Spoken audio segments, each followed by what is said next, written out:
I could see having a camera just to check and... Like an Alexa, I guess. I have cameras inside the home. You have to activate them, though. Yeah. This is not sounding very good. Neither is the specter of a rapid solution to the government shutdown, which is really affecting a lot of people. This isn't just a little one department now. This is turning into a large deal, and it's been in place since Friday midnight. Of course, over the weekend, I think no one feels it. The Democrats coming out saying they absolutely want reforms.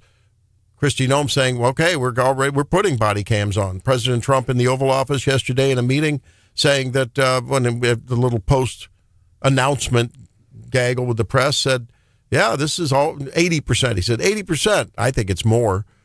The tie goes to the once the camera action is exposed, the officer is often vindicated in these things. Right, John? I mean, isn't that that's what I think. I mean, most of the time when you see the entire context of what came down and you put vast majority of them are just sort of upholding that the cop was going through the motions and doing it by the book. Yeah, and then when you get that very point, when those moments when it does turn into a shooting, you see from the point of view of the officer, oh, yeah, the guy's reaching in, pulling out something. It may turn out to be a water gun. You don't know. But, I think at that moment you say, what would I do? What would a reasonable person do, At any rate, so there's going to be that. The Democrats are saber-rattling that they want to have a pound of flesh for this whole ICE thing. They're making a big political theater out of it. And there's it came out of committee yesterday evening. The bills came out with, I guess, some kind of reforms in the DHS package. But I don't think that's going to satisfy everyone. And now they swore in another Democrat that won a special election. And so now we're with one vote difference. You're one vote. It's tight. And Jennifer mentioned yesterday, talking to Aaron Hedlund, who's been on our program, about how the last shutdown really affected his work in getting the economic data that they needed. And what we're hearing this morning is that we won't get a jobs report Friday due to the government shutdown. And I heard that, too. Very able filling in. Thanks for being in yesterday in this chair for that great show yesterday. And, you guys were talking a little bit about the Grammys, too. And I thought, wow, what a travesty. It's so sad. I didn't see the stuff about Ketanji Brown Jackson until I was doom scrolling on X. Did you see that? Later in the day, yes. That she was there. And sad, this is an example of we got to watch our integrity, got to protect our integrity. And by our, I mean people on the right side of the fence.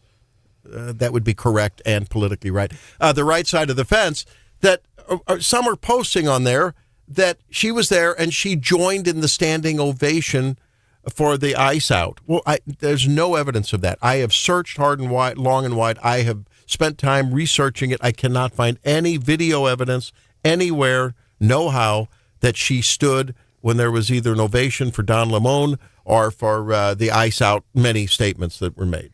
Okay, in her defense. I haven't seen it either. Yeah, I mean, it's important to remember that judges are people too. And I don't care if I'm a judge or I don't know what I am. If you give me a ticket to gawk at a bunch of celebrities, I'm probably going to go. Well, she got nominated for an audiobook. Yeah. For her own audiobook. Well, if you're a nominee, you should be there. Yeah. Yeah. So, I mean, I don't have a problem with that.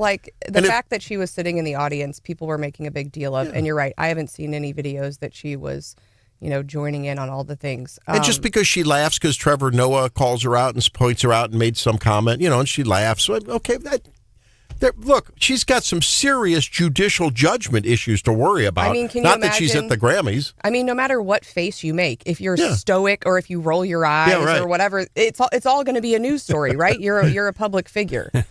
And if you don't stand up, you're the only person in the whole event there you who go. Didn't for ICE out. It'd be a tough spot to be in. And then I can see some technical challenges coming. I'm already getting... My technical neurosis is beginning to rise because we're only, 5 days now from the Super Bowl, right? Yeah, Wednesday, Thursday, Friday, yeah. And Turning Point USA unveils the lineup for the Super Bowl halftime show. Have you heard of any of these people, Randy? Well, it doesn't matter. I'll watch it because I'm not going to watch in all Spanish. I mean, I'll probably watch it out of just interest, curiosity at a recording, but I'll watch Bugs Bunny do his thing, because he won, 3 Grammys, whatever. But where is this going to be played? I mean, Kid Rock is the headliner. That, I think, TPUSA could have maybe done a little bit better than Kid Rock as far as maybe, especially since they're doing this. What is there? No Vacancy in Heaven, or what were they talking? What's the name of their? They're doing some kind of a tour. TPUSA. They're doing a faith-based thrust this year. I don't know. Maybe Kid's is a faithful guy or not, but some of his lyrics and stuff are a little bit coarse. But at any rate, I think there's some. Aren't there some? Isn't there a Christian singer or two on there? Brantley Gilbert and Lee Bryce are part of this show. Yeah, Some good. Pretty big country names. But where is it going to air? I think it's going to stream, isn't it? So it's going to stream in YouTube, X, and Rumble. So how do I guess I'll have to set up an HDMI plug into HDMI 2 or 3. Don't you have a smart TV? On my you TV. just toggle to YouTube and play it on Mine has. I can't connect to my relatively late model Samsung allegedly a smart brand TV. new TV is like $200. We won't force you to do You that. can watch it on that. See that fandangled thing you got in front of you? You got 2 devices No, right but there. You I got want 3 that you But what if iPads. what if Helene and I want to watch it, or I think Pull up your iPad, kids are over. or you can cast from your Well, iPad. I'd like to watch too. it. Remind me, I'll give you my old Fire Stick, and you can hook that up. There I you can go. watch it on the big screen, At any rate, okay, here you go. In addition, here we go. Real America's Voice, TBN, the National News Desk, TBN and One America News. So TBN, isn't that online? Isn't that a TV station? You're Like asking the wrong gal. Yeah.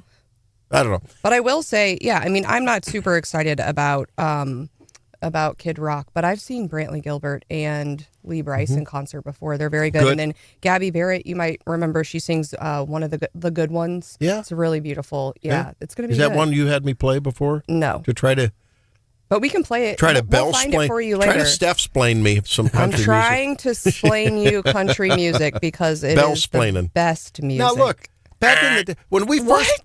first bought our farm and I learned about my old Ford 4000 tractor, I was listening to Kenny Chesney tractor song. There was some tractor song. She thinks my tractor's sexy. Yeah, I was listening to that and playing it for my wife. Really turns her I did. on. Oh my gosh, Oh, my I was God. playing that incessantly, and I'm here for the party with what's her name? Yeah.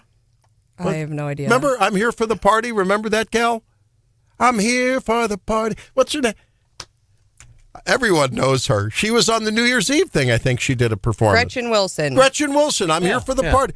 So don't tell me I don't know about country music. I may not know about all country music, but I know about some. Randy, Yes, sir. I want to give you a little bit of an ego boost. Yes, sir. I think you know more country than I do. Oh, You really wow. do. Now, how come Steph doesn't make you play some kind of Because I fight back. obscure country person? Are No. you kidding me? Because I've lost hope. Are we going to see Drake go to the break with Big Green Tractor by Jason Aldean next? Oh, What's the other one? International Harvester. Yeah. If I don't have tickets, I'm like, you get kind of nervous when, like, if I don't have a flight booked or tickets to a country concert pending, I get itchy. Really? Oh gosh, yeah. I'm You going dress to a up in concert your this cowgirl Friday. boots. Didn't you say you're getting a new pair of boots this weekend? I got one last. Yeah? I wore them to the Mizzou hockey game where we smashed Kansas. Yeah. It was 5-0 after the first period. I think the game ended at like 8-0. It was embarrassing. Mercy rule. Yeah. Hockey and hilarious. cowboy boots. I That's got an black interesting- because, you never know when you need some boots for a Mizzou thing. Yeah. I had a pair of black ones. They were a little worn out. Boots for you have What? black and gold boots? I have gold shiny boots, not Yeah, cowboy but boots. The only boots that are known are the white ones that sorority girls and I have those too. golden girls wear. Do you have kinky boots? I have white, ones that go tall way up? ones. I have a couple pairs of brown ones. I have a pair of black ones. I have a pair of rhinestone ones. Do you notice, gentlemen, she hasn't answered my question? I have over the knee black boots. You know, would that she be also. would that be in the category of kinky boots? That's right. She also was the one who gets what on them at the Ashland Rodeo That's every year, right. too. Yeah. That's why I needed a new pair of black ones, John. My other ones were a little dusty. DC Rundown coming up. It's Wake Up Missouri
I will be voting no on this funding package. I refuse to send another cent to Stephen Miller or Kristi Noem. They are undermining our Constitution, and the department they run is murdering American citizens in the streets. That's Jim McGovern out of Massachusetts. Here's Stephanie with the Daily DC Rundown. We are on day 3 of the partial government shutdown with the new Democrat sworn in Monday. We are at 218 to 214. Randy, as you mentioned earlier, that means we can only afford to lose one vote on party line votes. Yep. Initially, we heard from Anna Paulina Luna and Tim Burchett that they were going to tank the bill unless it included some voter ID provisions. But Trump called them to the principal's office on Monday, and they have been convinced to vote for the package. Still, our own Eric Burleson, who we will be talking to in the 8 o'clock hour, has said the bill is filled with Democrat earmarks and $5 billion in refugee welfare funding. So there's still a lot to be worked out, and the votes are going to start happening today. So yeah, I mean, Speaker Johnson can only lose one vote. I mean, that's one vote margin, so it's not looking very promising. And to be fair, Congressman Burleson's joined by other Freedom Caucus members who are also voicing concerns about the funding package. Another tense meeting is scheduled for the White House today. The Colombian president will visit the White House. Last month, Trump called Petro a sick man who likes making cocaine and selling it to the United States. Petro was not thrilled and accused Trump of caring more about Venezuelan oil than about drugs or promoting democracy. There's been a lot of tense meetings at the White House in Trump 2.0, so we'll have our eyes on that and report on it tomorrow. We've also are hearing that the Clintons are caving on their previous decision to not testify before Congress. Apparently, some Democrats were flipping and saying, hey, they do need to be held in contempt. The House was prepared to vote on contempt resolutions this week. Now they're saying they will agree to testify before the House Oversight Committee on the Epstein investigation. I, for one, if that actually happens, I'm popping popcorn, and we're meeting here and we're having a party. Also, we got over the weekend a huge tranche of additional Epstein files. Lots of powerful people, be it in Hollywood or business or sports, were named in that. And apparently the NFL has launched an investigation into ties between Epstein and the New York Giants co-owner, which was named in the files. Yeah, I mean, tons of allegations, including some against Trump, which were never really corroborated, and the FBI dismissed them, essentially. That's right. Back in the day. Yeah. So Congressman Burleson's in the news about the shutdown, but also Ed Martin. Did you see this yesterday? Apparently he got demoted at DOJ. He was moved to lead the weaponization working group, which is examining Jack Smith's probes. I guess CNN is reporting that he's expected to leave DOJ entirely in the coming weeks. We kind of heard he was the he's pardon. had a couple of. He was the pardon lawyer. Apparently, he is still serving as the pardon attorney, but maybe not for long. That's all speculation. I guess there were some. I don't know the specifics. Some concerns over the way he was investigating the investigators, the Biden investigators, and the weaponization. Yeah. Right. We are also, this was interesting because yesterday we were talking about the Fulton County, Georgia issue, and we learned in one of the articles that apparently Andrew Bailey was there on the ground. And the article also mentioned that Tulsi Gabbard was there. And even Jennifer said, well, that's kind of weird. Why was she there? And she is, apparently she arranged a phone call between Trump and the FBI, and she met the agents after the raid. And others are saying, yeah, why was she there? Even Deputy AG Todd Blanche said he wasn't sure why she was there. She's, I guess, been forced to defend her presence in a letter to the Intelligence Committee leaders.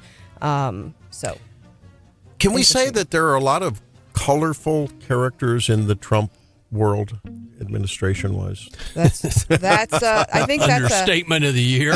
Fair statement. And according to Kristi Noem, all the federal ICE officers in Minneapolis are going to be wearing body cams, and the program will expand nationwide as funding is available. So we'll see about those funding bills today, Randy.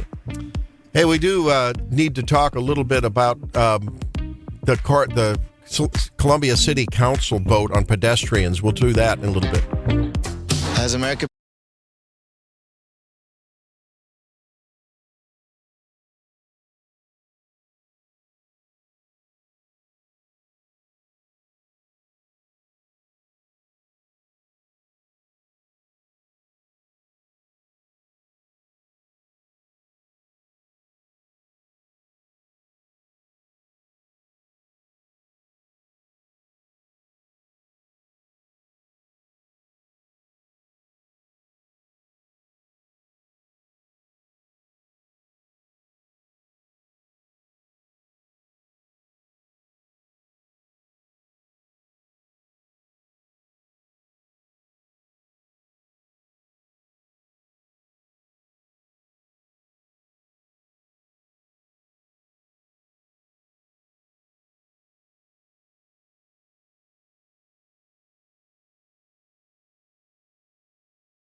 story of blind squirrel finds the nut once in a while.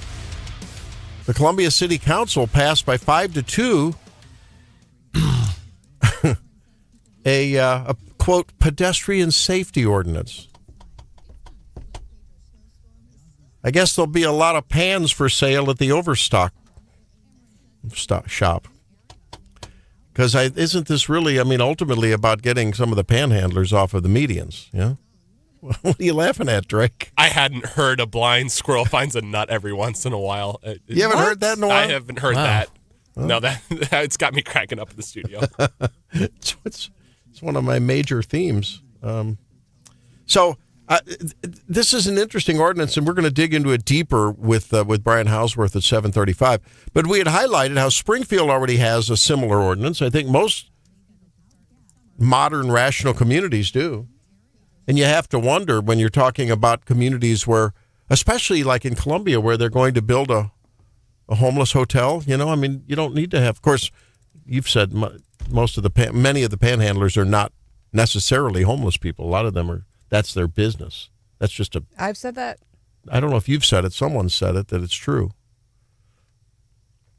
So I'll take credit for it, No, Randy. it's true. No, it's true. A lot of them, that's the case. They get in their car and they go to their humble abode somewhere. So I don't know what I think about this, except that I wish it would be rolled out yesterday, because I think it's just a nuisance. There are safety issues. I think that whether it's people stopping to give someone some money, that has its own separate problem because it just perpetuates it, but it also creates an immediate hazard to people. But that makes me wonder out loud if it's going to create even more of a gauntlet in downtown Columbia, where if they can't be at the intersections and the on-ramps, you're going to get doubled or tripled up on when you try to walk down Broadway or busy area where there's a lot of folks in Springfield as well. Springfield's got the ordinance on the books already. Well, and John, you bring up a good point, because remember when the state passed that no homeless camps on like state grounds, they just kind of picked them and they cleaned them up. They just kind of popped up elsewhere. I think that's a very good point. The old, when you plug one leak, the water finds another place to leak out of. Yep.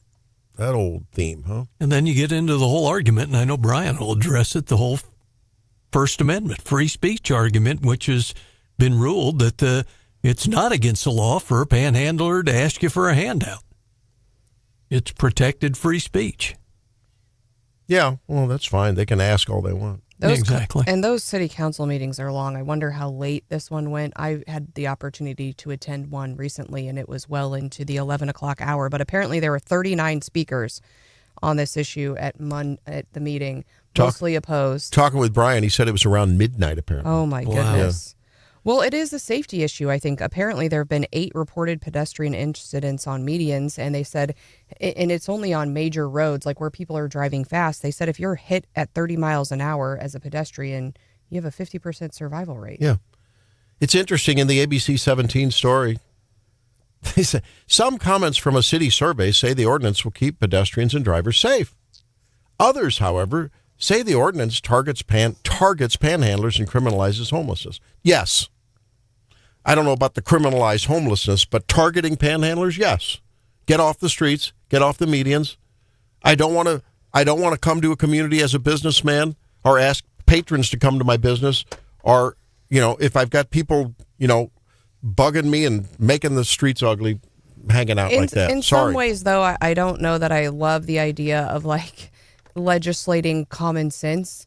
And you never see like the gals who are doing the car wash for the volleyball game. They do a little car wash down there off the side of Highway 50 sometimes in that school built in the, JCAC, John? They're not out in the median, right? Because they know better. Right. Yeah, right. They know better. A private parking lot, too. Yeah. These people are going to find a way to do what they're doing, but.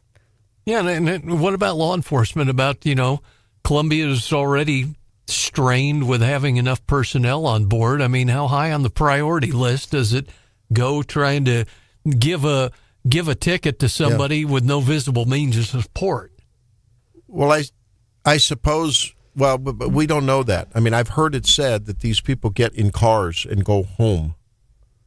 Some of them. Or they have cell phones in their pockets. Or Yeah, I mean, whatever. so I don't know. But irrespective of that, if people can't be common sense enough not to feed the beast, then I guess we need to legislate stuff. But I think, and again, it's not targeting it applies to everybody, right? So if I'm having a car wash for my volleyball team, Right. I also can't stand in the median. Yeah, I guess the firemen can't do their boot If I'm selling collection, right? Yeah. peanuts or popcorn or whatever. Let's talk to Salvation Les. Army, right? Les, welcome to Wake Up, Missouri. How you doing?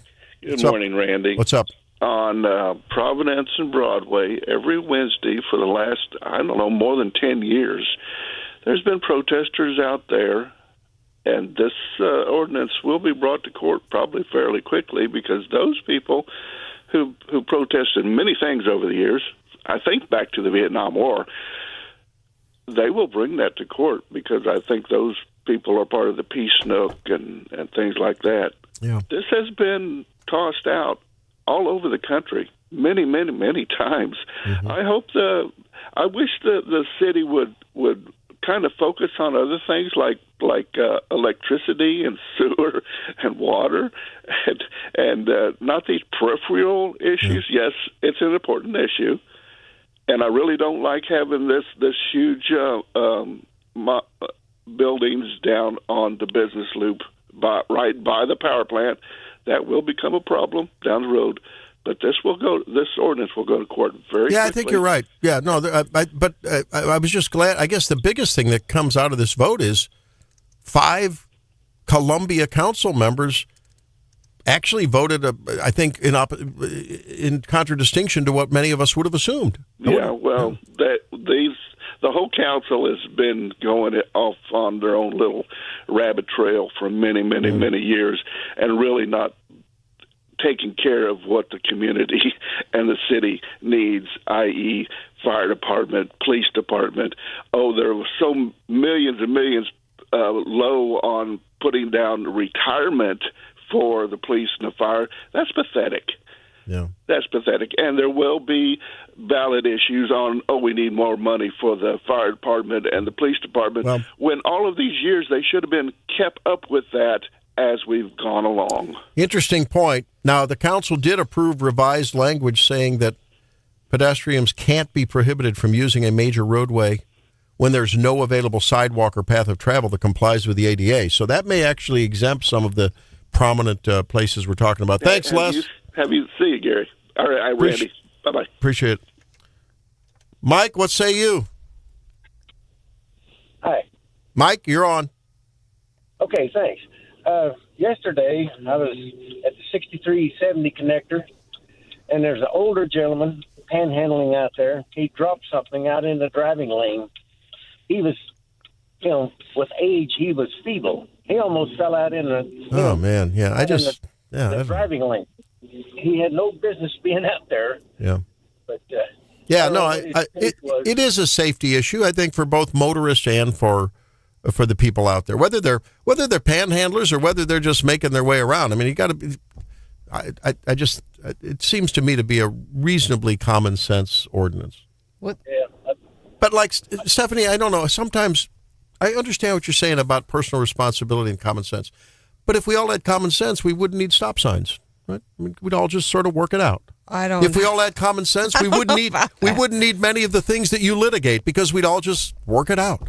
So common sense, you have legislation and you have ordinances because people, need not to be enough protected people from themselves. A lot of people don't have enough common sense, right? Well, I think in this instance, I mean, how many instances have you seen like law enforcement? I saw another one yesterday. They go viral on social where they pull over on the side of the road to help somebody and they either are hit or almost hit, right? And I mean, I do think it's a safety issue. Yeah, it is. No, it is. I also think it's a blight issue. It's not good optics for a community. But Caller was right on the money when he talked about court challenges to this, the whole charitable exemption thing where cities have required charitable organizations like the Lions Club and their peanut sale. They have to get a temporary license from the city to go do that, and the courts have said, nah, that didn't work. And then again, there is the motorist distraction issue. I myself could tell you a little about that. There were a bunch of them were protesting at Broadway and Stadium one day. You know that intersection? There's a big law office there, and just down from the Andes place. And they were protesting one day, and I was in the car with my, I don't know, forget who it was with me. I think I had my granddaughter with me, and I thought I'd show a little civic involvement. And they were protesting, a bunch of lefties with me, and a lot of rainbows going on and colored hair and stuff. And I forget what their issue was, and they were protesting. It was summertime, so I started a little shouting match at them as I drove by. And I forget exactly what it was, but I was distracted because I was interacting with the protesters. We were both peaceably assembling in our own way. So I imagine there could be a little motor safety issue too. Motorist. I know at that connector when I'm there, and you occasionally see someone, staging to get onto the median there, and I don't know. It just bothers me. You don't know. Are they going to dart out, or do they know the light's going to turn? Do people who are looking at the light and readying it to turn, are they keeping their eye on the light and missing the guy getting ready or crossing the street? I just worry about those collisions. I think no matter how many city ordinances you do, I mean, people are still going to be out there. Yeah, they'll get, arrested. It'll go to court. It just takes one bad news story of some guy getting absolutely turned into paste on the road. I mean, that's what this is going to end up happening if this goes to court and it gets overturned. I mean, this is pretty dangerous, and I'd hate to see that happen, but that's the only way I really see it. Well, heck, you've been down in downtown Springfield. I mean, we talk about downtown Columbia, downtown Springfield, Grant, and Olive, and down in there, there's homeless all over, and over on the railroad tracks and some of the right of way there. So, Springfield's got it worse than any of the cities we talk about. And while some of the ordinances have been, I guess, struck down by courts, at least one, Sandy City, Utah, was upheld by a federal appeals court in 2019. So the ordinance there makes it illegal for individuals to sit or stand in an unpaved median or any median less than 36 inches, and it has survived court challenges. So, yay, lawyers. When we come back, yeah, they do some good, including that transgender malpractice suit. Apparently, they didn't let her know her options. They just rushed to surgical judgment. Shame on them. Awful. Got to talk about options. Boo doctors. Next, a rebuttal to Stephanie's cheerleading for Diet Coke yesterday. It's Wake Up Missouri.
Well, I heard you talk yesterday, Stephanie, being a fangirl for I was really Diet hoping Coke. you didn't hear that. Well, I was alerted to that by I have moles, you know.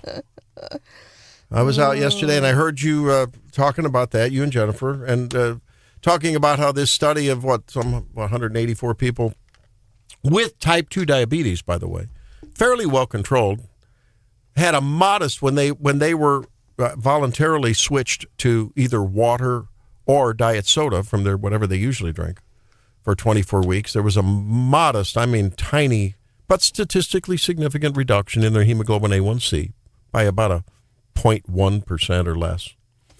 And there was you cited some weight loss of about a kilogram, which is about 2 pounds. A kilogram is 2.2 pounds. When you're as short as me, any little bit counts.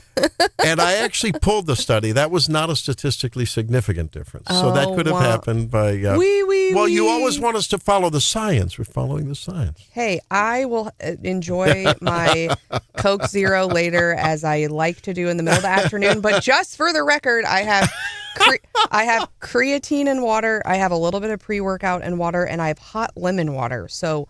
Now... I love all of my beverages. If you're watching on the video, I think you can see I have 3 going right now. I think I'm going to switch to coffee. A lot of the studies are, to be fair, a lot of meta-analyses or observational studies that have impugned diet sodas as messing up the microbiome and sending signals, hormonal signals between gut and brain, which may mess things up. And bringing me a brief moment of happiness in my day.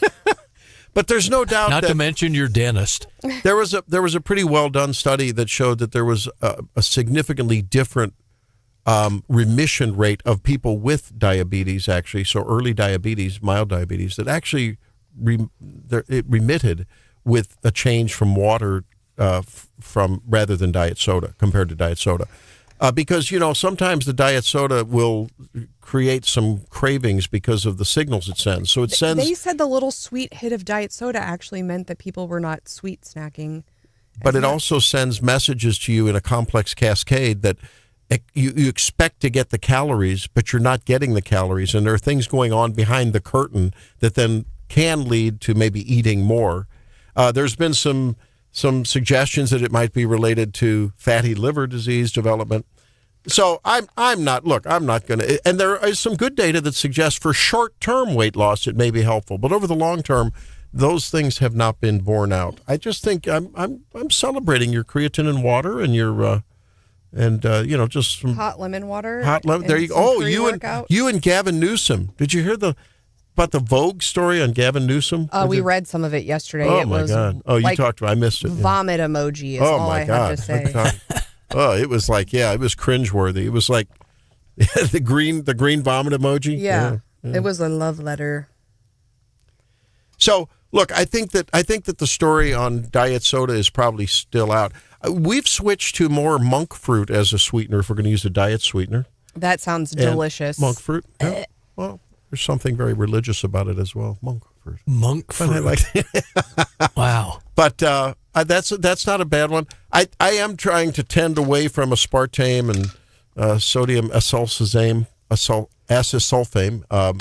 So if some of those that are like really truly synthetic, sucralose, it's a chlorine. Good old saccharin. There's chlorine. Saccharin is clearly related to bladder cancer in mice.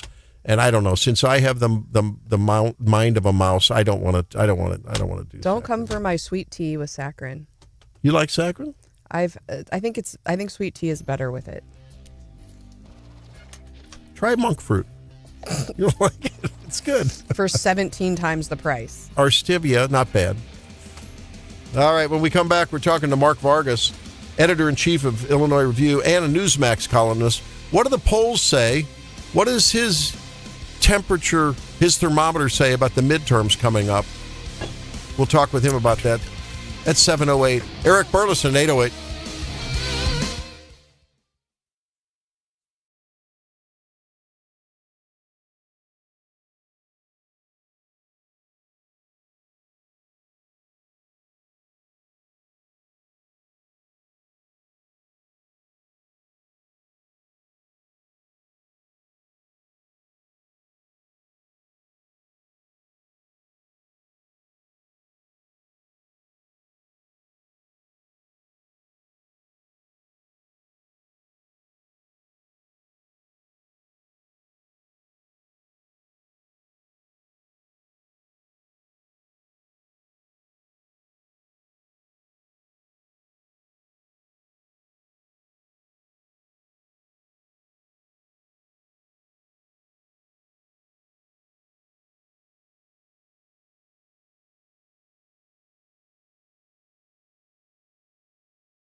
situation. And now, introducing your host, Randy Tobler.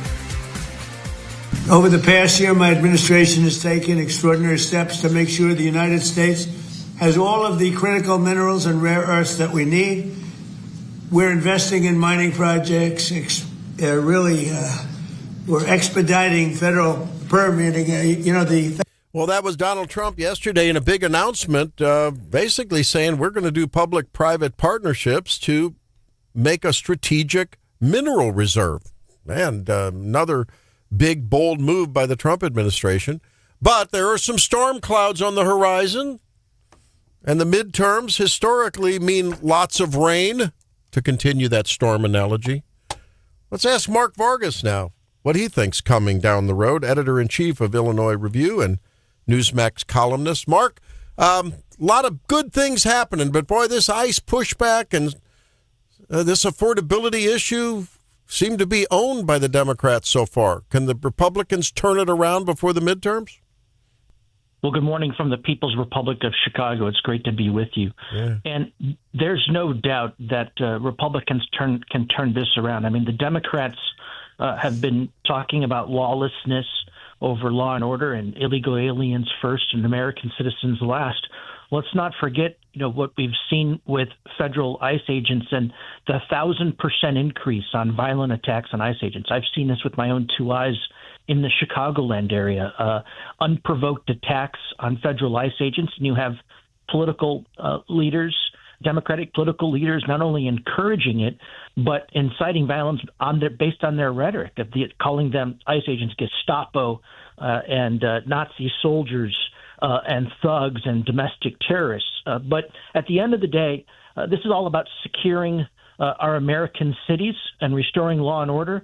And obviously, every person, does not, respects the life, and any loss of life is tragic, and thoughts and prayers go out to the family and communities. But we also must think about the communities that have been impacted by the violence of illegal aliens, the families that have been impacted who've lost loved ones because of illegal aliens committing murderous acts. And so I think, this upcoming election is going to be about, number one, as you said, affordability, but secondly, about securing our communities and the direction of our country. And right now, the Democrats have been really struggling. We've seen that even last summer with the DNC. They were struggling to raise money.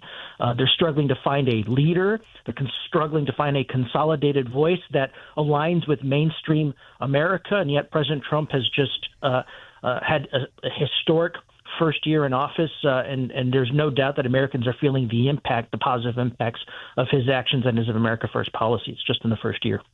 What's it been, a couple weeks since the ACLU filed their class action suit against some of the ICE victims, as they term them in that? Do you think that's going to get any traction in the courts?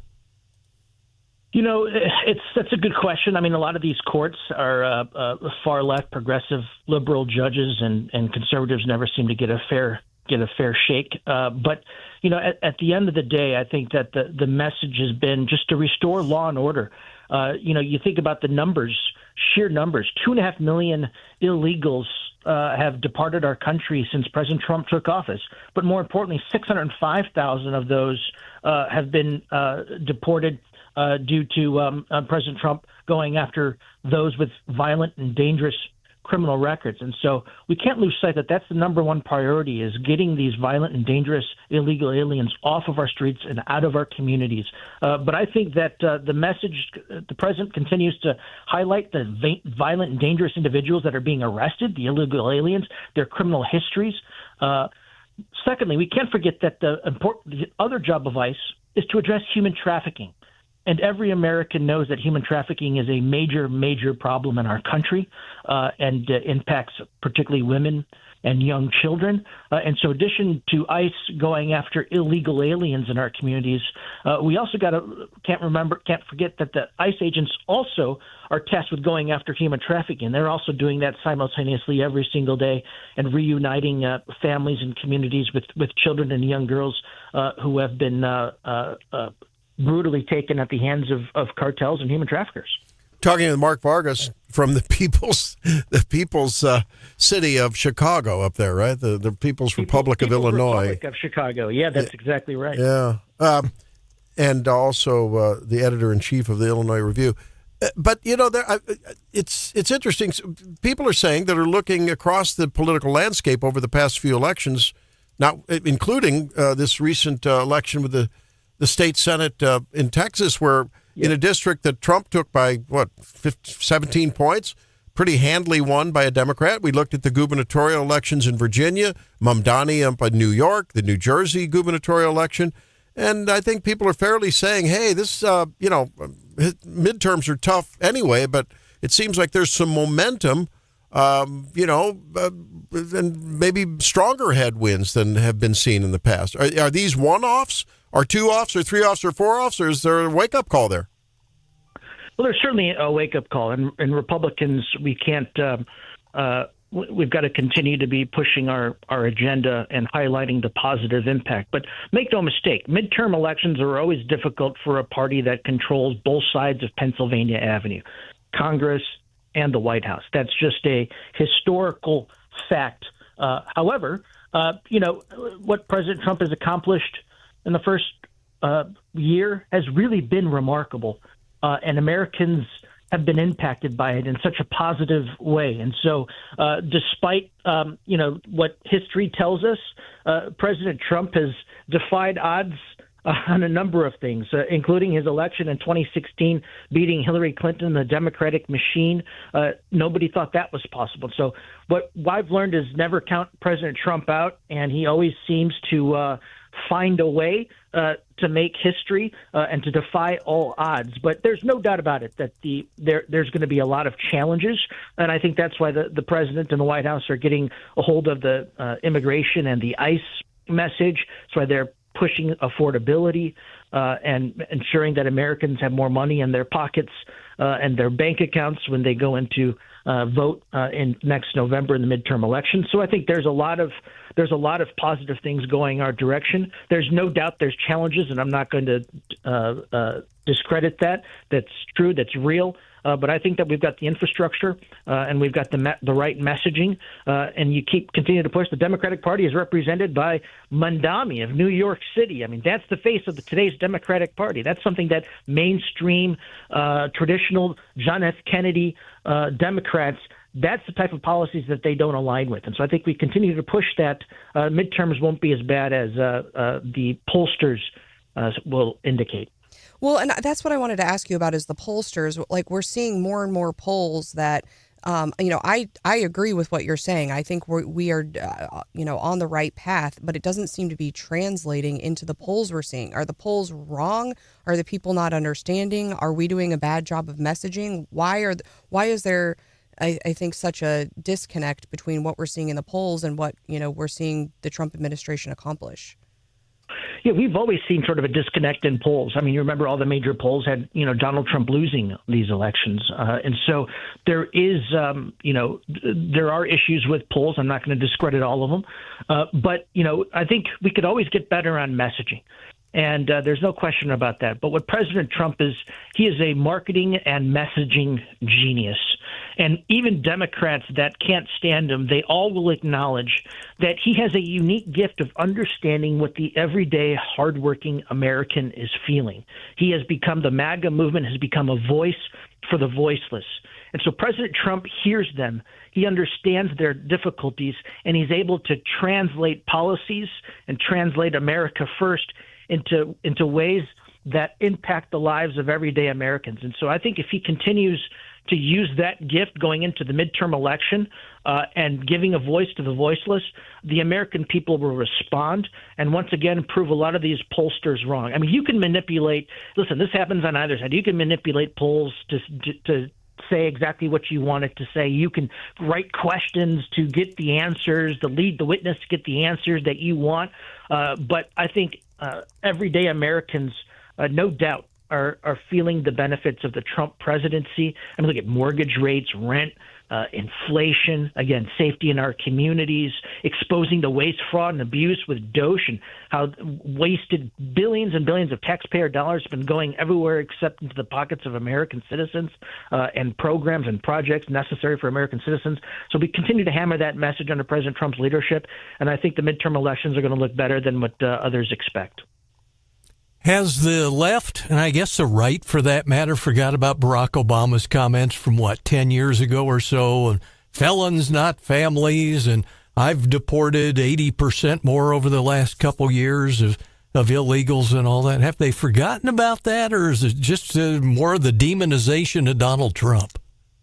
It's a little bit of both, and I think that's why we've got a long runway. In politics, they say a day is 1,000 years in politics. And so we've got a long time to remind Americans that, if you remember, Obama's nickname was the deporter in chief.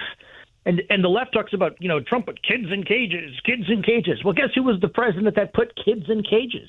It was Barack Obama. So Democrats really have a short-term memory. They've got amnesia. They're like Joe Biden over the last 4 years. And so I think when we continue to hammer those points and remind Americans that a lot of this started under Barack Obama, that our cities are no longer safe because of Biden's policies over the last 4 years that allowed illegal aliens to dominate our cities. The money. Think about in Chicago, for example, maternal health programs. They're in the gutter. Why? Because there's no funding. Black mothers are burying their babies in the south and west side of Chicago because of a lack of funding of maternal health. Where did that funding go? To make sure that illegal aliens had free health care, food, clothing, shelter. We're seeing a reprioritization of veterans who served our country, who are homeless, who are struggling. They're still out on the streets. Why? Because illegal aliens have been prioritized over homeless veterans, mothers of domestic abuse victims, these sorts of things. We continue to hammer these points and put Americans first and deport these illegal aliens, particularly the very violent and dangerous ones. This is a winning message, and I think that this will resonate with everyday hardworking Americans who are tired of seeing their money go away. Well, Mark Vargas, you're right. I mean, the polls do confirm that Americans want the illegal criminals deported, and I think many of that majority still want all eventually to go, but it's a matter of the tactics and the messaging. And President Trump said yesterday in the Oval Office, hey, those body cams are going to turn out to, I think, be a secret weapon. He didn't say that, I'm paraphrasing, but they're going to usually prove the officer to be right. Hey, thanks for being with us. Great analysis. And listen, stay safe up there when you got all kinds of headwinds yourself up in Chicago. Thanks for being with us, Mark Vargas. Thank you. God bless you. Thank you. Yeah, there's so much there, and it's so much that has been done. And I think the focus needs to be over and over and over again on that. Should Hakeem Jeffries be prosecuted for issuing a fatwa on Kristi Noem? That coming up next. It's Wake Up Missouri.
disgraceful. She's got to go. We are dead serious. She needs to be put on ice permanently. She's got to go. And by the way, she's not the only one. That was Hakeem Jeffries late last week. Now, I'm thinking there's a guy named, what's his name? Donald Trump. Yeah, Donald Trump, who during a political rally on January 6th said, we need to peacefully and patriotically march to the Capitol. He did say repeatedly, we need to fight, and fight. I think he used the word fight 18 or 20 times. But we all know that in political rhetoric, or don't we? I mean, I think we know that.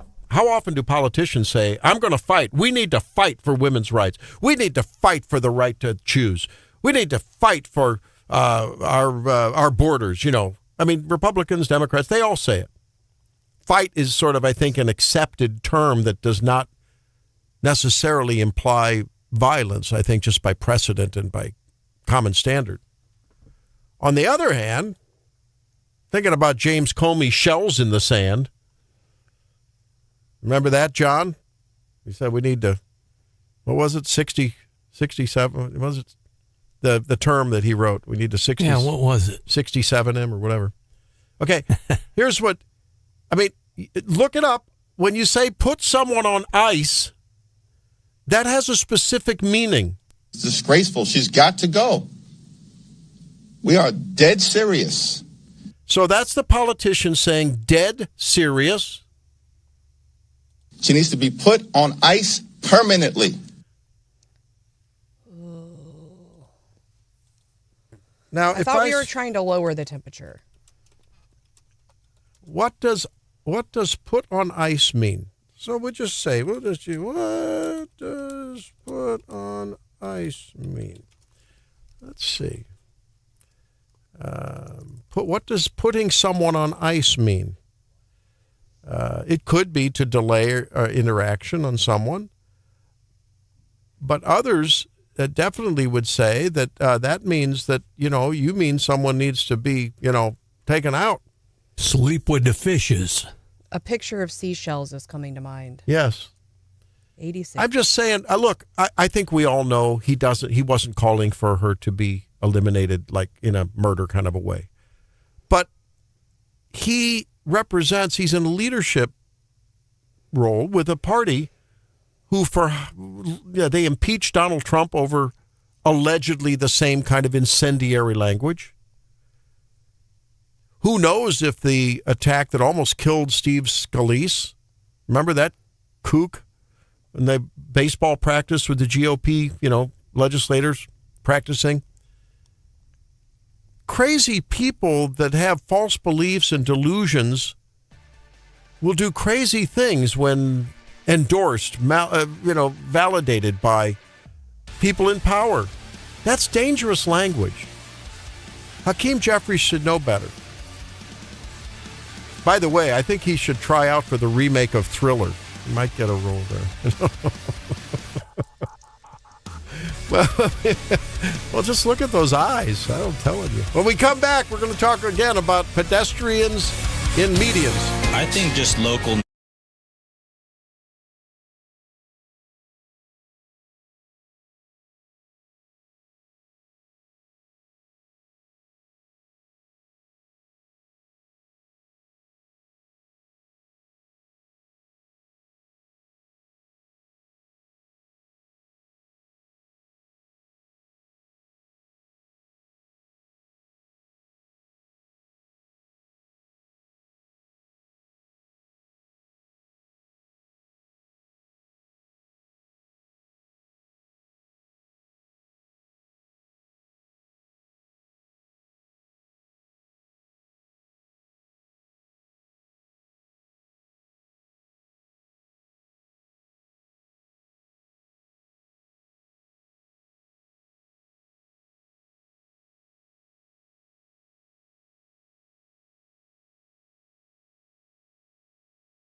Well, we're back, and we're talking about pedestrian ordinance that passed in Columbia. Why is it big news to you? Because I think it shows that despite a lot of testimony, I think, against it, even in a liberal city council, including a vote by the liberal, very liberal mayor, I don't want to use the word liberal, progressive mayor, it passed 5-2.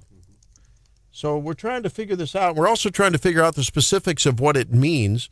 Now, some, Brian Hauswirth, have raised, Les called earlier and said, there's people that protest, they're going to sue because they have First Amendment rights to peacefully assemble, don't you know? So what do we know about that? I mean, I've seen people protesting on the side of the road on shoulders. I don't know that I've seen protests in the median. I haven't seen protest. I don't know what he means by protesting in the median. Is he talking about? He said at Broadway and Providence. Broadway and Okay, I have seen some that they're not in the median. They're kind of on the side of the road. Yeah. I've seen that pro-Palestinian and this groups is median and other. This specifically is the median. I know people have tons of various questions on this. I'll try to keep this as simple as possible, Randy, in terms of what actually happened, and then we can get into some of the specific details. But the vote surprised some people. I will tell you, the mayor is a progressive, but the mayor also is someone who listens to city staff. She generally goes along with what staff recommends, and City Manager Seawood did push for this. He supported it. Obviously, the Business Loop CID as well. It was a 5-2 vote after 3 hours of testimony and discussion to do this. The two no votes were Vera Elwood and Valerie Carroll. But it basically would apply to any all the median intersections on Business Loop. I've got it up at 939theeagle.com. You can see somebody who's jaywalking, clearly violating. He's actually violating current ordinance right now. Speed limit of 35 or higher? 35 or higher. The intersections where the speed is 35 or higher, the average daily traffic is 15,000 or higher, and are less than 6 feet wide. And that's not an all three must be met. It's any of them. It's or is it and? Does it have to be and it would apply, and it would apply, but yes, okay. it is. And obviously all the Business Loop medians would be included. I think a lot of the intersections that the people are, I mean, if someone wants to panhandle, for instance, at in front of Zimmer Radio on Lamone Industrial, that would not, there's no median there. I don't know why they would, but if they wanted to, theoretically, I guess they could. It would not apply to them as well. If they wanted to try to panhandle on Grindstone, let's just say they want to get money or ask for money at near the Goodwill there, the median. I haven't seen anyone do that, but that would be banned under this proposal. Because they meet the criteria, 15,000 or higher, and it's a 55-mile-an-hour speed limit right around there. Have we had any comments were there any comments either during the debate, the multiple, meetings that were held around this, right, in the last few months, from police officials as to whether that was going to do a drain on them or whether any kind of enforcement discussion about that or concerns? I know that Chief Schluty had tons of questions last night. She was more of throughout this process, she's been more of an informational source on this. The staff obviously has recommended this, and she did the best she could. She couldn't answer every question on that. I'm not saying she went out and actively pushed this, but she certainly has answered people's questions on it. The one thing, Jackie Sample had a question last night that didn't get much media coverage, but I think is worth mentioning. Sample, who voted for it, and she is, let's face it, a progressive, probably you could argue liberal, whatever you want to say. She voted for it, but she asked a very good question. She said, what's happening right now, and especially downtown, is people are parking, or they're stopping in the crosswalk in these red lights, and people are having to walk out in front or behind the cars to go through the crosswalk, and she wanted to know what was going on about it. Chief Schluter, even though it's not directly related to this, it is similar. It's a safety issue. It is. So those were a lot of the questions. So you mean they're sort of stopping halfway to make a statement or to no, because they panhandle? They weren't panhandling. They're stopping there because they were trying to maybe go through a red light and couldn't make it. Oh. So they're through there, and apparently it's happening more and more. The chief says that unless you have a police officer standing right there on the line to see them over that, it'd be hard to enforce. But those, I use that as an example. There were so many questions that came up last night, and person after person after person from the podium speaking last night. It was one after the other. Well, and I would think it would increase like altercations. If I'm sitting in my car and someone comes up to my window, like, you know, I'm pretty peaceful, but I'm always a little bit scared. And I think in the wrong circumstance, it could create a conflict. You know, what are you doing? What's going on? You know, and so it just seems, I agree. I think it seems like a safety issue. Brian, I had a question for you. Yes, go ahead, John. Well, what about you see the homeless people, panhandlers, whatever you want to call them, but you see them at the big box stores and places like that, not just on the on-ramps and those kinds of things. Did they address the angle of what's this going to do? You know, if they bar them from these areas, where are they going to go? Are they going to double up downtown? Or are you going to see more of them when you have to run the gauntlet just to get into Sam's Club, or what? Yeah, that really did not come up much. What they did, of course, they're building the homeless center, John, as you know, on the business loop, and a lot of progress has been made on there. In that area, they're homeless all over Columbia. I mean, and I know Jeff said he has a growing homeless issue problem too, but no, that issue did not really come up per se as far as, you know, is that going to happen? One thing the CID did say in their written testimony that I think is worth mentioning is they push for this. They said it because they've seen a lot of near misses on the business loop. I mean, this guy on 93.9theeagle.com, if that truck would have gone into the turn lane, he would have hit this guy. You can see this is a problem that has been going on in town. Everybody can see it for themselves. But what the CID said, to address John's point, they said what we need to continue to do is help these folks through charities and stuff, but not giving them money at the intersections, to do it in other ways, and help be compassionate. In other words, they said you can be supportive. I'm paraphrasing their written testimony. Be supportive of, safety, pedestrian safety, but also help the folks as well. Now, enforcement, it's going to take some time. Obviously, there could be some people, you have to inform them. I don't know how many of them watch the news or listen to the radio, things like that. They may not know that it even passed, some of them. And then some are going to go out and do it anyway. So it'll be, enforcement is, it's going to take some time. But you'll still see people out doing it, I'm sure. I'm just glad to see that the council actually, despite, wouldn't you say the preponderance of the testimony was against it? A lot of it. Net over the entire time that it's been discussed. There have been, at the previous meeting in November, a lot. In fact, there was a woman that got up from the podium and said, you people out here, you're worried about public safety. And she was mocking people that are worried about public safety, acting like it's no big deal. Obviously, she doesn't much listen to the Eagle News every morning and the stuff I'm reporting on. But, there were people at the November meeting that were, I'd say last night there were more supporters than we've seen, but there's still a lot of opponents. And Anthony Wilroth was one of them. He spoke last night from the podium, and Anthony's point was to the council that he basically said, you're asking all these questions to Chief Schluty about how's this could be enforced. He said, you're asking the wrong questions. He wanted him to be focused on different ways to help the people. So there were concerns with that. There was another gentleman who spoke that said basically this is criminalizing homelessness. Obviously, there were people who disagreed with that. But if you go to our Facebook page, and again, our listeners are very conservative on the Eagle overall. Every single one of the comments so far on our Facebook page under my story have been supportive of the ordinance. But they're definitely, Randy, you're right. There's a lot of progressives in town, but not, again, the fact that DeCarlo and Seawood was able to get Sample, to get Nick Foster, I wasn't surprised at the mayor. Betsy Peters a little bit. I think this is a victory for staff because they wanted this. They wanted this. And then the two, Vera Elwood was one of them on her Facebook page. She was worried about her big issue is how do we solve this homelessness problem that we're dealing with now. So, can you tell me about the ABC 17 reporting that we should get them?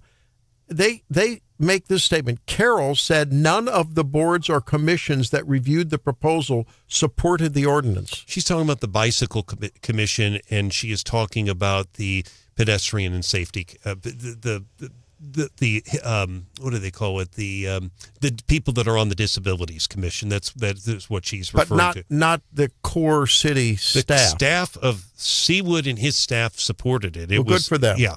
Seawood, Right. I mean, he did. I mean, now, of course, he supports it. Right. His staff supported it, but it's ultimately up to the council because the council decides this. But no, I'm glad I'm glad that they brought that up. I saw Mitch's reporting last night. Mitch was doing some live reports, and I was trying to watch as best I could. He did a live report at 10. He did another one about 10:30. They were nowhere near voting on that. They didn't vote, Randy, on this issue till about 11:30 last night. And you had so many people watching on the line that the video feed was starting to buffer. And I'll have to admit, I would have been in violation of this ordinance late one night after a concert at the theater when there was no one in the street, and I had to get home to prep the show. It was like 10:30, 11 o'clock. Mm-hmm. And Helene and I, we were parked down by the Tiger Cleaners down there, and we crossed the road outside of a crosswalk. Chief Jill may have come after me. She could have. I don't know. Well, I'd have been in violation. Well, but people, you do see that happening during busy times, Yeah. Well, now a very important question. Thank you for the reporting. Thank you. Before we let you go there, will you be watching Bad Bunny on the halftime show or the TPUSA streaming event on One American News or on the TPUSA Rumble? Which one will Brian Hauswirth be taking in? I'll probably be going down to Taco Bell to get some tacos and stuff. He's going to be hitting the nacho bar. I'm not into at the party. I'm just not into these modern. Aren't you going to be at a Super Bowl party? I doubt it. I'll have to get up early and stuff. But I will tell you, tacos, Mexican food sounds like a Bad Bunny endorsement to me, folks. I remember. I'm old enough, folks, to remember Pat Summerall. Actually, I interviewed him, and he told me about it. It's true.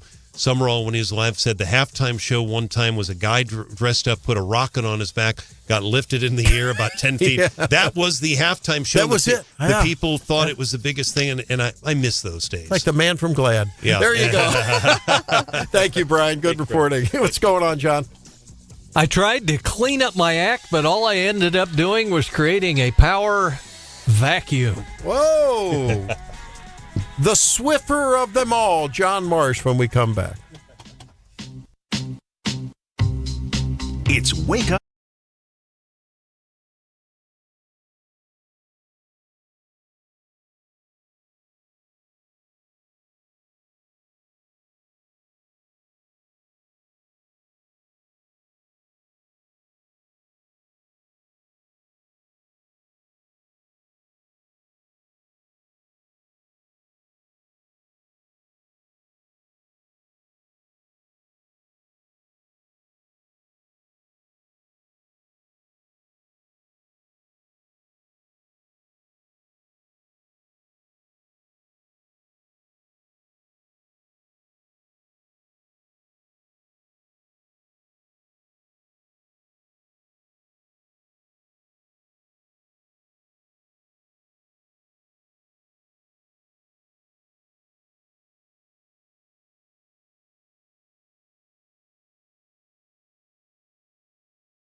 for this. 51-year-old Kevin Westerhold was arrested January 27th at his home in Oviedo, Florida. Westerhold was sought after an incident at the Windsor Hills Resort right up the road from Disney World in which a, quote, male, partially clothed, engaged in a sexual performance with vacuum cleaner. According to the Osceola County Sheriff's Offices, witnesses provided a cell phone recording of the act, but the suspect had left by the time the officers got there. Other residents said they told their HOA chief about similar occurrences in December. With the outdated ordinance on the books, Westerhold was charged with what is termed exposure of the nether regions - sexual organs. No word if it was a conventional vacuum or a Roomba. One TV station reported, not making this up, the arresting cop was Sergeant Hoover. No. That's what the TV station said, and they never make things up on the TV stations.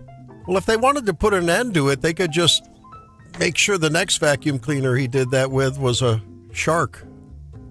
There you go. Oh my gosh.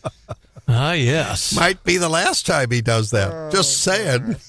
Have we gotten an update on the Booty Bandit yet? I've been waiting with bated breath. I mean, come on. Did they catch the Booty Bandit? We have not heard anything new on the infamous Booty Bandit down in the greater St. Robert, Fort Leonard Wood Metroplex, as we like to call it. It's because I'm sneaky, John. That's it. Speaking of Booty Bandits. Where is this? Helene saw this story that women that are chasing, you know how there's, butts are in. You know, I mean, the Brazilian butt lift and all that. Right? Going out. You're a little bit behind the times, but okay. Well, what else is new stuff? I mean, but apparently women are getting cadaver fat to put into their butts. Yeah. Can the doctor explain to me what that means? Dead people fat. Oh. Yeah. A ghoulish, this is reported in the New York Post, a ghoulish new advancement in non-surgical cosmetic enhancement, helping slim center folds in New York City and beyond. Is that dangerous? It's also butts in the other direction, north, for enlargement. They're looking at organ donor. If you check, apparently, if you're an organ donor, that would not be. But so you can. Donors must be over the age of 18, devoid of specific medical conditions. Plastic surgeon who performed one patient's procedures. This is injectable fat. It's sort of like reverse liposuction. I mean, that's what I've heard. I've heard they just like suck the fat off of like your stomach or your legs, and then they put it where you want it. Well, this functions as an off-the-shelf fat graft, they say. It's like you go on Amazon. I'd like some. So now when you die, you can donate your fat to plastic surgery? I would never do that. If I had like a fat butt, that's the radio version. If I had a fat butt and I have like an open casket, I mean, come on. That'd look so terrible if I had a flat butt whenever I died in my casket. No one sees your butt when you're laying in the casket. I was going to say, you think to bury your face down or something? I mean, I don't know. It doesn't sit right with me. Not like going to Drake's heaven with gonna a fat have butt. a fat butt in it. Drake wants a fat butt in heaven. Have you ever heard that thing? Like people are like, what are you wearing in heaven? Are you wearing the outfit that you died in? What? Have you heard that question before? Is this like give you a robe? Isaiah says, "Hey, y'all, I'm trying to eat my bacon and egg and cheese sandwich." I don't know, man. Just burn me. Just burn me. Who cares what your butt looks like if they light you on fire? Well, you'd burn well.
From the Zimmer Radio Network headquarters, it's your morning addiction. No ice, no KKK, no fascist USA. Wake Up Missouri with Stephanie Bell. This administration is absolutely focused. The Zimmer News Team.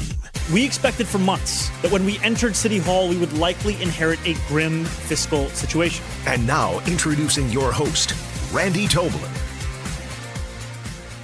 We need to address not only issues like increased training for ICE officers, but things like preventing the constant harassment and worse that officers have faced for simply trying to do their jobs. That's Senator John Thune talking about the controversy that keeps this government shut down. Democrats demanding, well, all the way from some body cams to removal of DHS total, to Republicans saying, wait a minute, we want the SAVE Act and other things going on. It's a mess. To help us sort that out, Congressman Eric Burleson joins us on Wake Up Missouri. Congressman, thanks for being with us. I know it's a busy time for you. Thank you. Thanks for having me on. Where do we stand today? Government shutdown? Are we looking at another 40-some-odd day shutdown? I don't believe so. I'm frustrated a bit because I think that we should have held firm and told Chuck Schumer to go pound sand. The problem is that we're negotiating against ourselves here. So Republicans passed a couple weeks ago in the House a package that included dozens and dozens of Democrat earmarks and amendments. And these are some things that I couldn't stomach myself. Like the things, about 24 of them were appropriations, millions of dollars that were going to clinics that do gender affirming care. You had $5 billion to the resettlement fund, and here we are dealing with the Somali problem in America, and we still are going to appropriate $5 billion for more people to come here. So there were a lot of things in there that I didn't like, but Democrats did, and that was the deal that they struck with us 2 weeks ago. And now they want a new deal. They want a better deal. And so I'm not sure how you can trust Chuck Schumer anymore. But at the end of the day, the Republicans caved, and they're gonna vote with a handful of Democrats on a package that funds all of their earmarks and all the things that they want, along with a 2-week appropriation for the Homeland Security, and because they're kicking and screaming about money going to ICE. And the problem that I see is that in 2 weeks, we're going to have a real problem. We're going to have a situation where we're trying to fund Homeland Security, the TSA, ICE, and all these other important agencies, and we're going to have no leverage on the Democrats to get it done. So will you be a no vote on the present bills at hand? Yes. I was a no vote when they left the House because of all the Democrat earmarks, and I'll be a no vote today.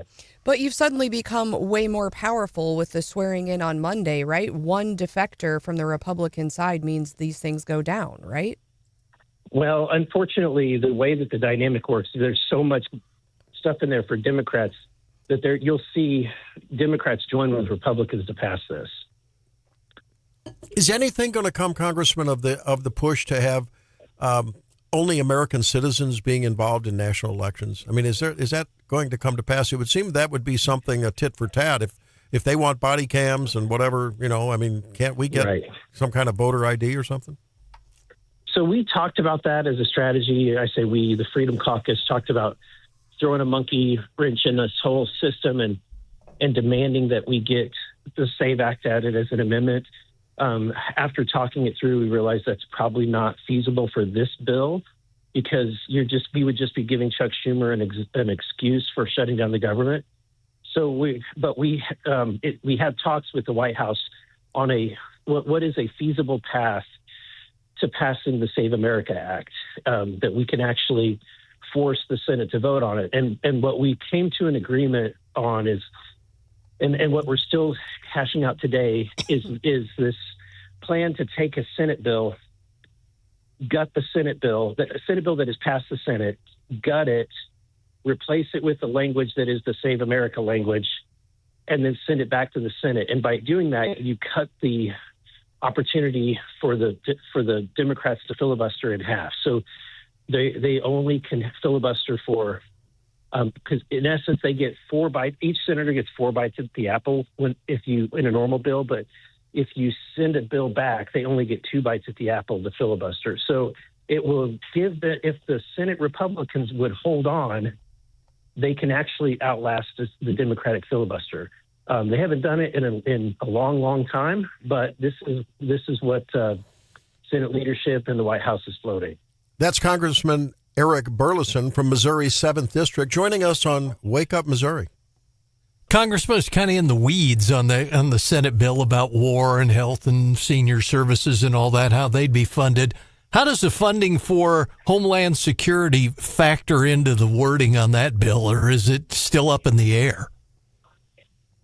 So the bill that we're getting ready to pass only has a 2-week appropriation. Actually, it's just a 2-week continuing resolution for Homeland. So the difference between passing the appropriation bill for Homeland and passing a continuing resolution is that we're essentially extending the budget, the appropriations, the way that they were done under the previous administration. So we're still operating under Joe Biden and the Democrats' appropriations and the rules and their funding levels until we actually pass our bills.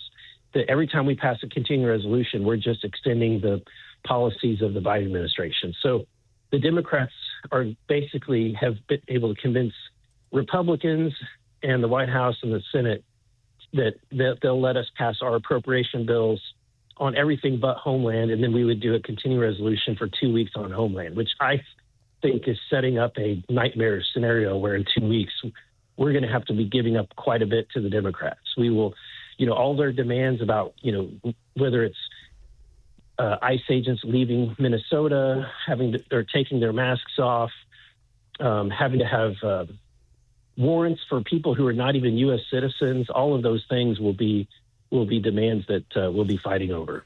Now, the House was prepared to vote on contempt resolutions against the Clintons because they were defying subpoenas for the Epstein investigation. It appears they have flip-flopped. Any inside knowledge there? Yes. So I spoke with Chairman Comer late last night on the phone and talked about this, and he's still, we're looking to pull the Oversight Committee aside here from our conference meeting that's getting ready to start. And he's going to kind of let the Oversight Committee decide what to do. He could go either way, but basically Bill and Hillary have finally come to the table, and it sounds like that, potentially the fact, typically whenever they make an agreement, they will say you can only ask questions related to this particular topic, and that's. For example, that's what Hunter Biden, his attorneys were able to negotiate whenever we brought him in for a deposition. But at this point, I think the Clintons are at a place where they don't have any options. They've got to basically agree to the original subpoena request. So that could be a potentially good thing because we can ask them any questions we want. Congressman, and members would be able to be in the room and ask questions. Before, the first offer that the Clintons had was to say you can ask us questions, but you cannot take notes for the meeting. You can only send the chairman and the ranking member, and that's it. Well, that's a ridiculous. That's not a deposition. That's a conversation. Huh.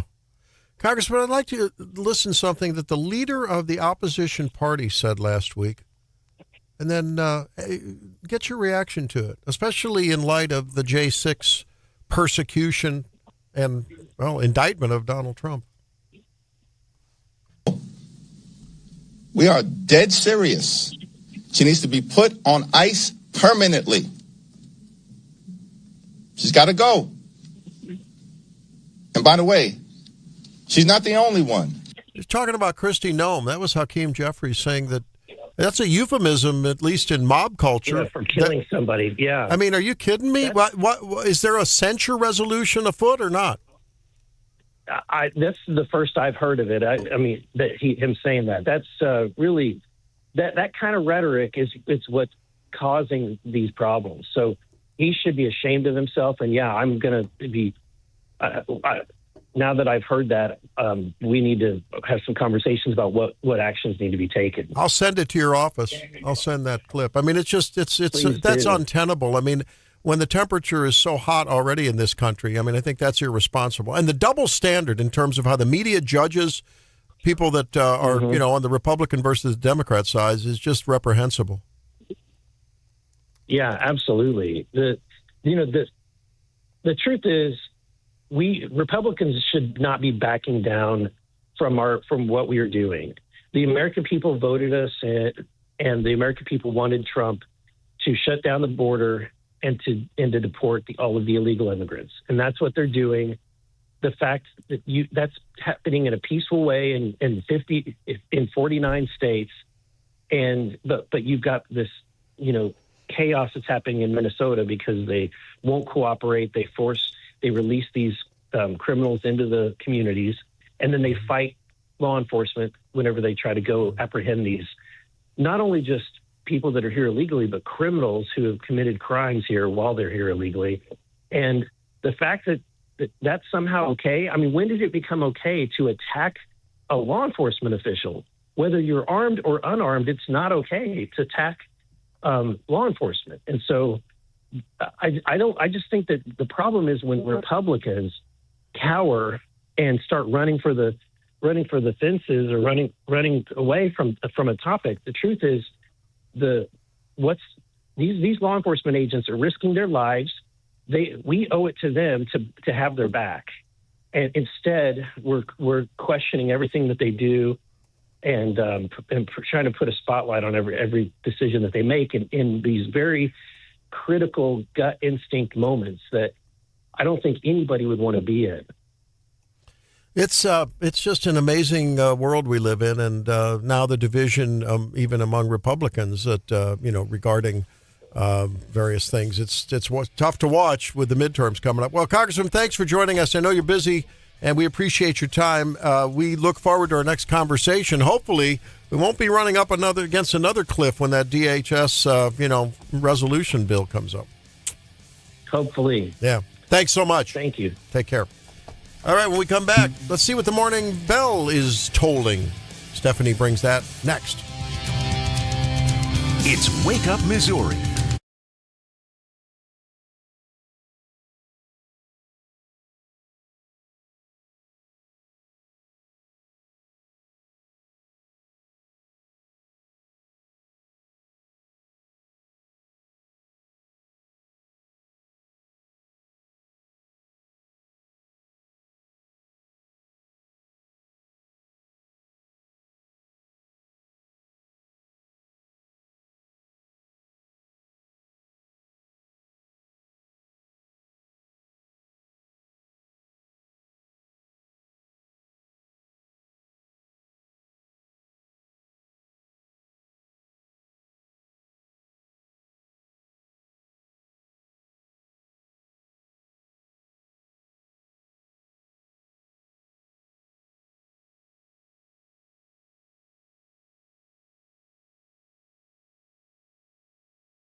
winter. We had a good day yesterday with the Dow up 1.05%, the Nasdaq up 0.56%, the S&P up 0.54%.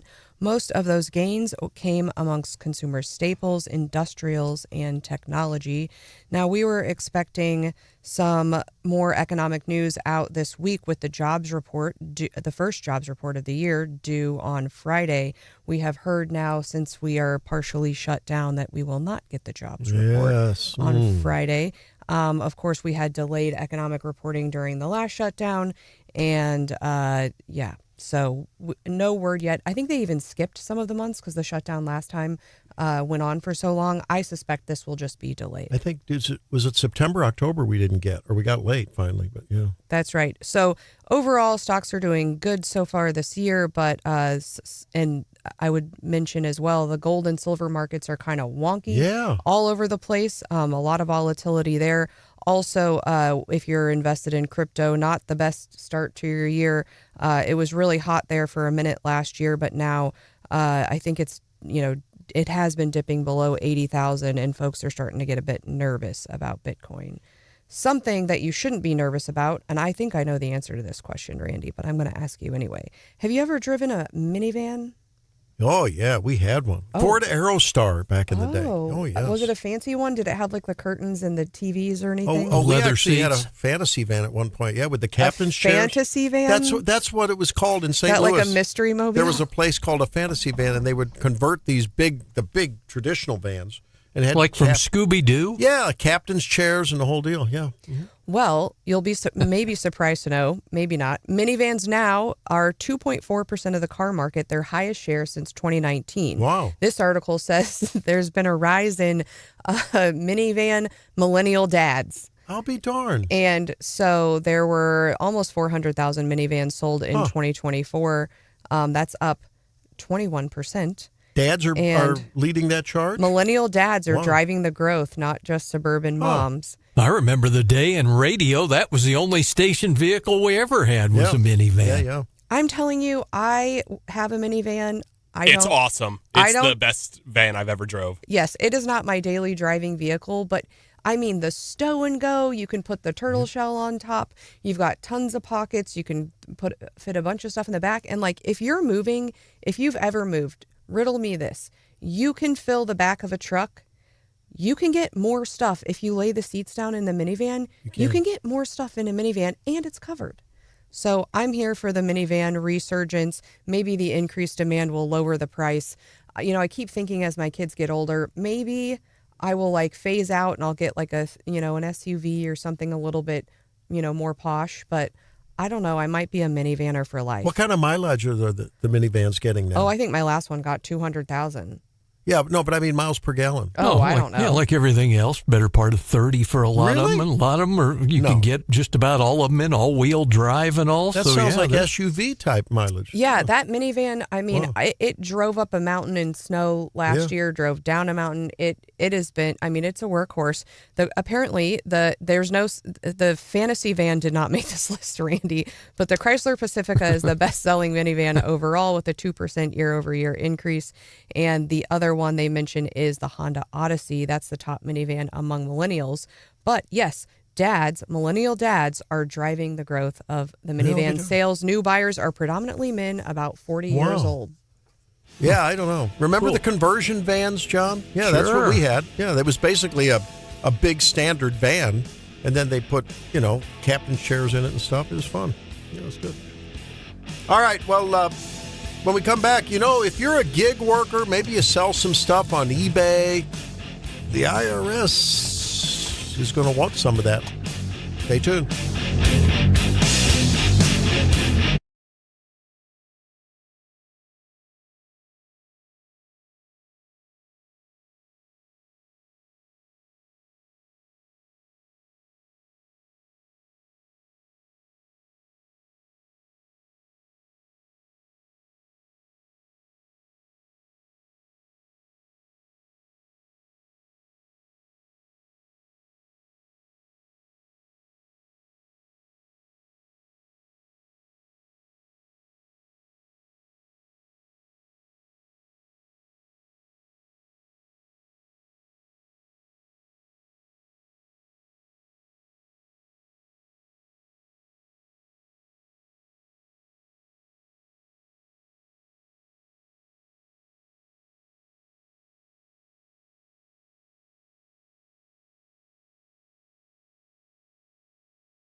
Many of you may be involved with marketplace sales or Etsy or what else?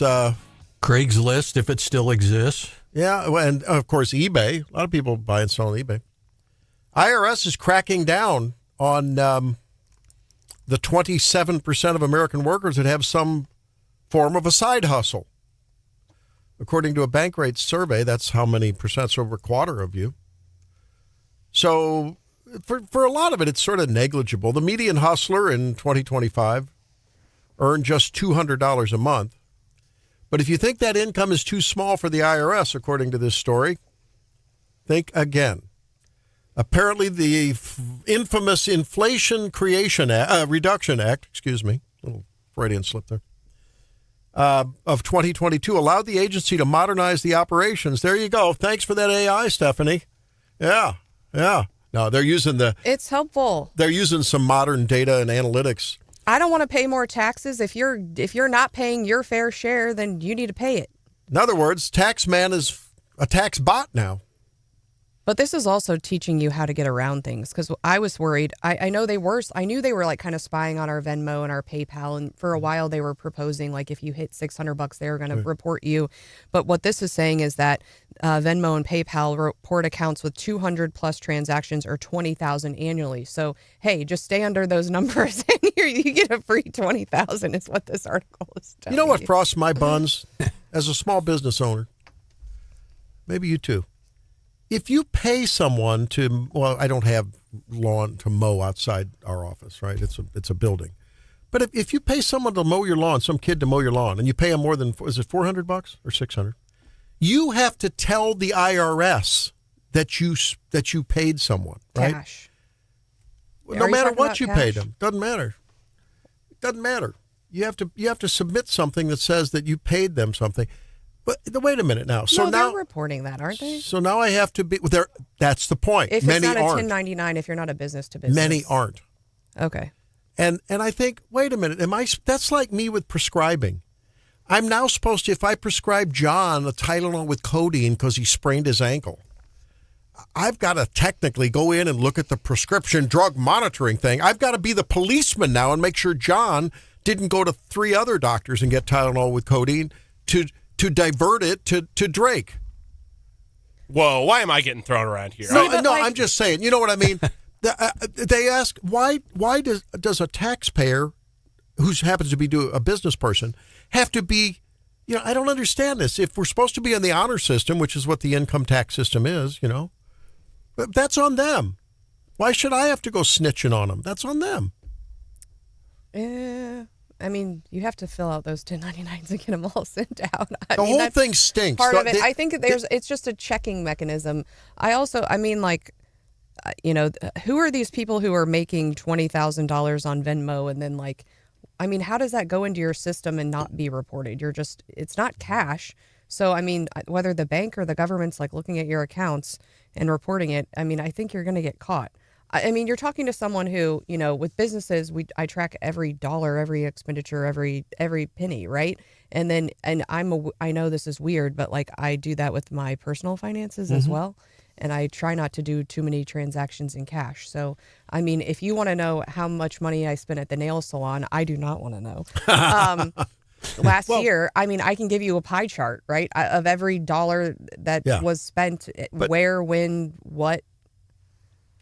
But I think what particularly in this time with the expose about what Nick Shirley's exposed and his older buddy there about Somali fraud, and fraud goes on everywhere, and you think, my God, so if I sell a couple of things out of my basement and I sell it on eBay, I've got exactly. Are you for kidding Venmo me? for 20? It depends on if you're selling a dirty rug for $20 or apparently a $20,000 item. Well, what if you're that teenager who actually mom and dad got him a newer car so he could go off to college, and he sells his 98 Toyota Corolla with 200,000 miles on it for $500. Is it that big a deal? For all I know, there's probably some obscure law that you're supposed to pay a sales tax on that too if you sell something through eBay. I don't know. This is why I don't sell anything.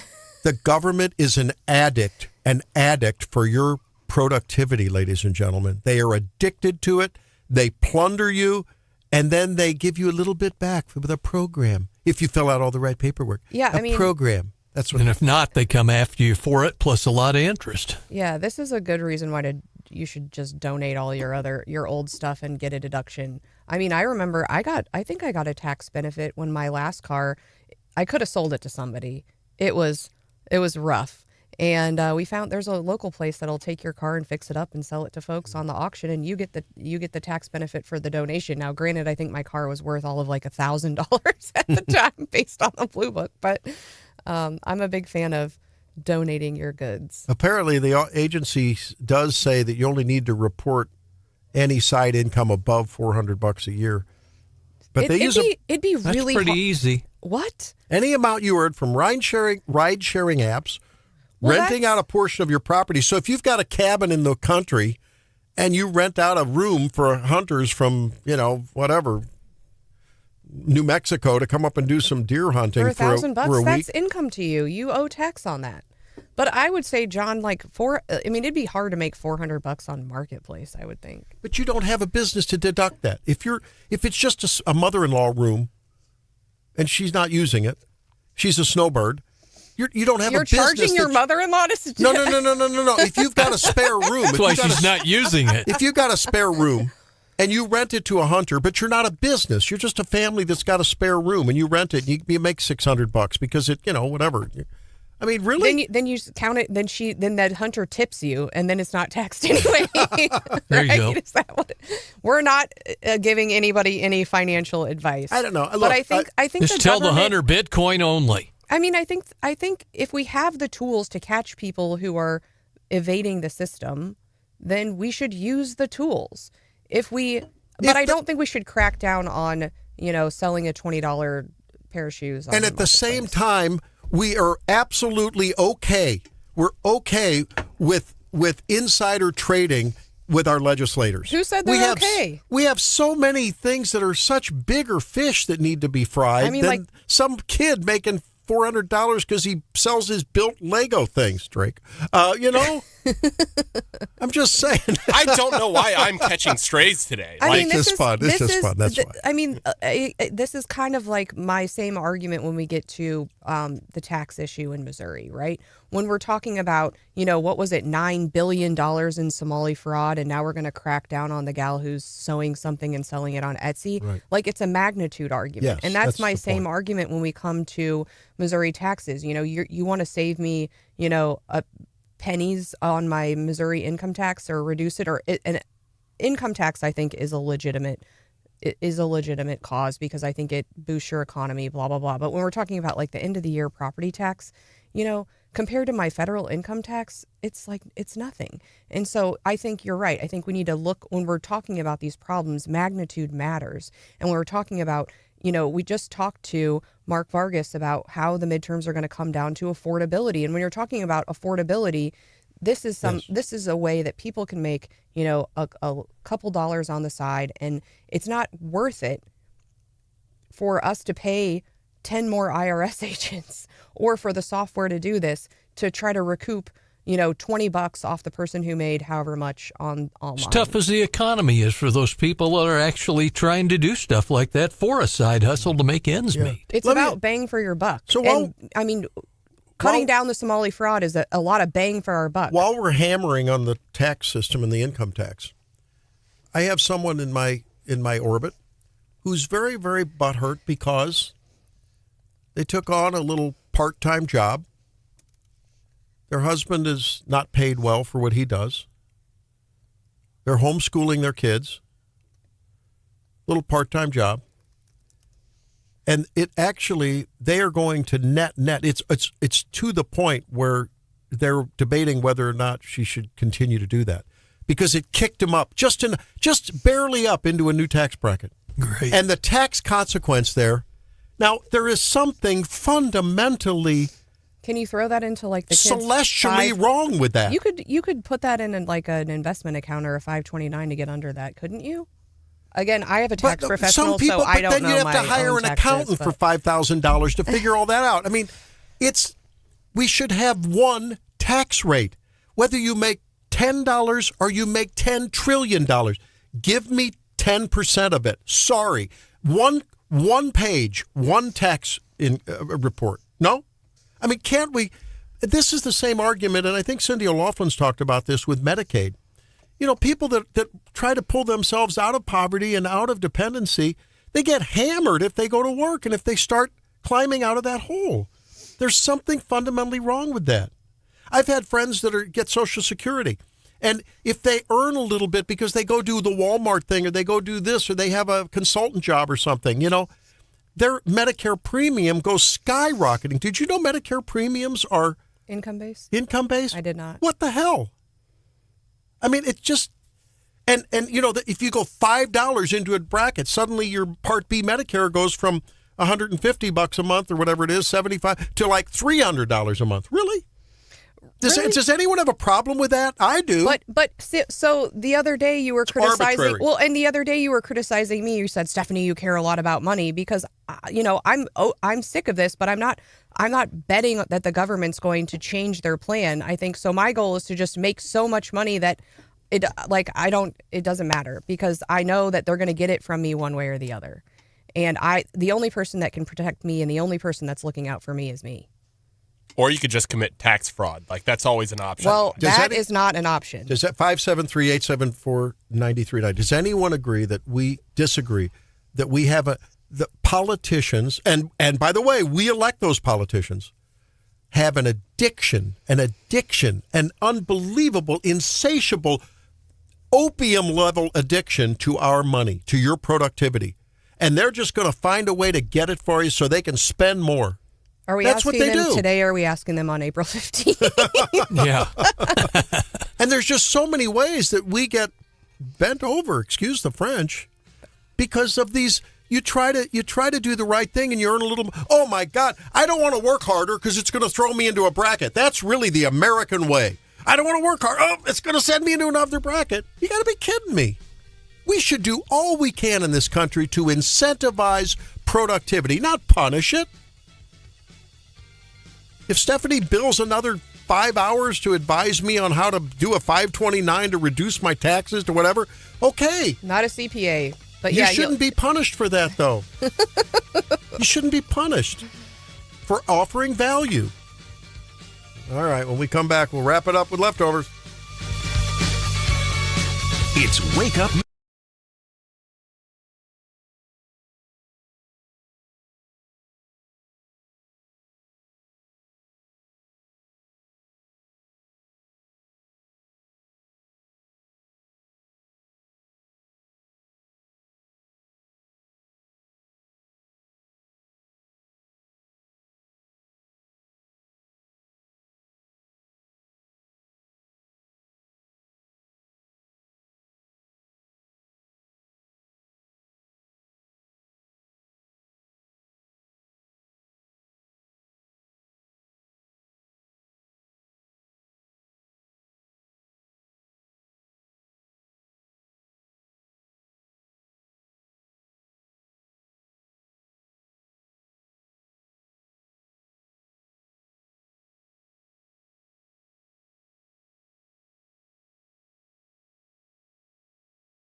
down 47%. This is a huge one. The motor vehicle theft, all those kids that were running around taking people's cars, that's down 57%.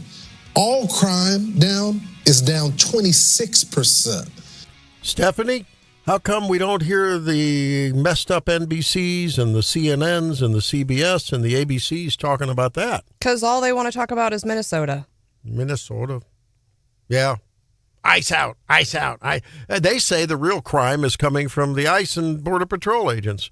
John, interesting how I guess censorship goes both ways, right? I mean, they can decide not to report on things. Sometimes they over-report on other things. The media gets it all screwed up. Oh, they're supposed to be fair and balanced, and you get a whole lot of spin. What do you have on your leftover plate?